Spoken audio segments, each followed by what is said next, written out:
67 దాటిన వృద్ధులందరూ కూడా అలానే రాలేని వాళ్ళందరికీ కూడా ఇంటికి వెళ్ళి ఇవాళ పెన్షన్లు ఇవ్వమని చెప్పింది. కానీ జగన్మోహన్ రెడ్డి, సజ్జల రామకృష్ణారెడ్డి, ప్రభుత్వ కార్యదర్శి జవహర్ రెడ్డి ముగ్గురు కలిసి కొట్టబన్నారు. వీళ్ళందరూ వైకాపా నాయకుల చేత సిగ్గుశరం ఉండాలి. నిన్న ఒక వృద్ధురాల్ని చనిపోతే వైకాపా జెండా, నల్ల జెండా పెట్టుకుని ఊరేగిస్తున్నారు.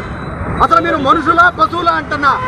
అంటే మీరేంటి పెన్షన్ల పేరుతో శవరాజకీయాలు చేస్తా ఉన్నారా?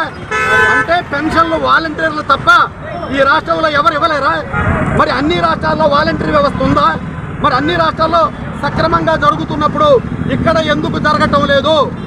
జగన్మోహన్ రెడ్డి రాబందులాగా ఈ వృద్ధులకి పెన్షన్ ఇవ్వకుండా ఖాతాలో ఉన్నటువంటి డబ్బునంతా కూడా తన వైకాపా కాంట్రాక్టర్లకు ఇచ్చి వీళ్ళని కావాలని చెప్పి తిప్పుతున్నాడు. అసలు మంచాల మీద రావటం ఏందండి? ఎప్పుడైనా ఉందా? వెనక వైకాపా నాయకులు, కార్యకర్తలు, ఎమ్మెల్యేలు జెండాలు పట్టుకొని వస్తున్నారు. అంటే చావకపోయినా మీరు అంతిమయాత్ర చేస్తున్నారా? అంటే పెన్షన్లు ఇవ్వరా వాళ్ళకి?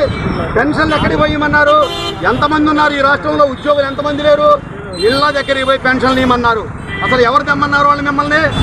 జగన్మోహన్ రెడ్డి ఆ రోజు ఎన్నికలకు ముందు పదవి కోసం కోడి కత్తి డ్రామా ఆడావు.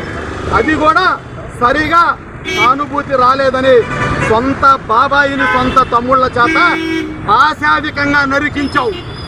మళ్ళా ఇప్పుడు అది సరిపోదన్నట్టు ఎన్నికలకు ముందు ఇవాళ ఈ వృద్ధులందరినీ చంపి నిన్న వాడు అంటాడు, రమేష్ ఆయన ఎమ్మెల్యే చెప్తాం, మాజీ మంత్రి, ఆ రమేష్ అంటాడు ఈ శవాన్ని తీసుకొని చంద్రబాబు నాయుడు గారి ఇంటి దగ్గర పెట్టారు.